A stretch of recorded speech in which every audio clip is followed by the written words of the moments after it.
ہوتے یہ بھی عوام کوئی نہیں ہے. یہ بھی آپ ہماری بات سمجھ لیں. وہ جو سیاسی جتھا زور آور ہو جاتا ہے نا, وہ چند گنڈوں کو بھرتی کرنے کے بعد شہر شہر ملک کے اندر انہوں نے رکھے ہیں. میں تو خود ان جتھوں کو جا کر پیسے دیتے دیکھا ہے نا.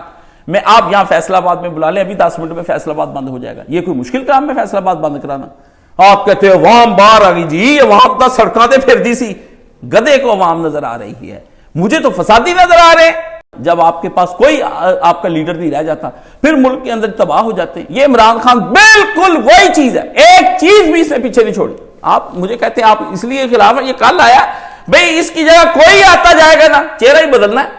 کام تو اس نے یہی کرنے کہ بدل دو, ہم بدل دیں گے, تبدیلی لے آئیں گے, چینج کر دیں گے. اور یہ 10 ساری جماعتیں, سراج الحق کسی اور کا پتہ نہیں لینے گیا, عمران خان کا تبدیل دماغ کا پتہ چلتا ہے نا. ان لوگوں کے دماغ کا پتہ چلتا ہے یہ فسادی لوگ کیا کرتے پھرتے, بنے پھرتے نحن مصلحون, کہ ہم اصلاح کرتے ہیں. الا انہم المفسدون, یہ جماعت کی جماعت ساری فسادیوں کی جماعت ہے.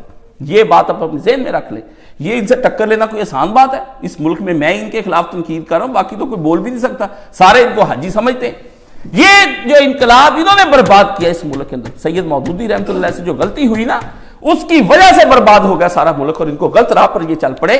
انہوں نے کہا انقلاب لے آؤ, یہ انقلاب, ہاں ہم ہیں خالد کے ساتھ جان باز, ہم اس کے ہیں جان نثار, ہم علی کے حیدر کے, جمعیت بنا دی. وہ لڑکوں کا ایک گروہ اکٹھا ہو گیا, سارے کے سارے, نہ ان کی کوئی تربیت نہ کچھ اور, اخیر وہ جماعت پر قابض ہو گئی. یہ ملک کے اندر یہ سسٹم چل رہا ہے.